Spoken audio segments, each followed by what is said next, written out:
بسم اللہ الرحمن الرحیم۔ آج 20 جمادی الثانی ہے اور آج کے دن ولادت ہوئی سیدہ کائنات سیدہ فاطمہ الزہرا رضی اللہ عنہا کی، تو آپ کے حوالہ سے ایک حدیث مبارکہ سماعت فرمائیں۔ حدیث مبارکہ ہے روز محشر سیدہ فاطمہ الزہرا سلام اللہ علیہا کی تشریف آوری کے متعلق۔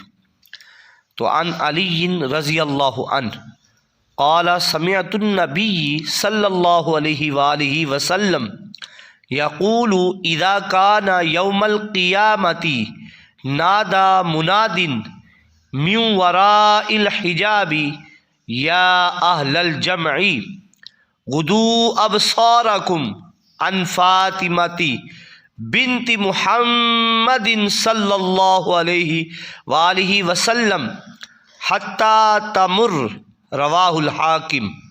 حضرت علی رضی اللہ عنہ بیان کرتے ہیں کہ میں نے حضور صلی اللہ علیہ وآلہ وسلم کو یہ فرماتے ہوئے سنا، قیامت کے دن ایک ندا دینے والا پردے کے پیچھے سے آواز دے گا، اے اہل محشر اپنی نگاہیں جھکا لو تاکہ فاطمہ الزہرا رضی اللہ عنہا کی تشریف آوری ہے وہ آ جائے، یعنی اے اہل محشر اپنی نگاہیں جھکا لو تاکہ فاطمہ بنت مصطفیٰ صلی اللہ علیہ وآلہ وسلم گزر جائیں۔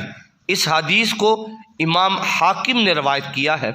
تو اسی حوالہ سے شعر بھی ہے، وہ سماعت فرمائیں کہ محشر نو آواز آئے گی، نظراں جھکا لو والد دی لے کے آئیے دستار فاطمہ۔ اللہ تعالی ہمیں حضرت فاطمہ الزہرا رضی اللہ عنہا کے آپ کے نقش قدم پہ چل کر زندگی گزارنے کی توفیق عطا فرمائے۔ جس طرح آپ عبادت کرتی تھی، جس طرح آپ سنتوں پہ عمل کرتی تھی، جس طرح آپ نے پوری زندگی اللہ کی یاد میں گزار دی، اللہ ہمیں بھی آپ کی یاد میں آپ کی سیرت مبارکہ پہ عمل پیرا ہو کر زندگی گزارنے کی توفیق عطا فرمائے اور اللہ کو یاد کرنے کی توفیق عطا فرمائے۔ جزاک اللہ خیرا۔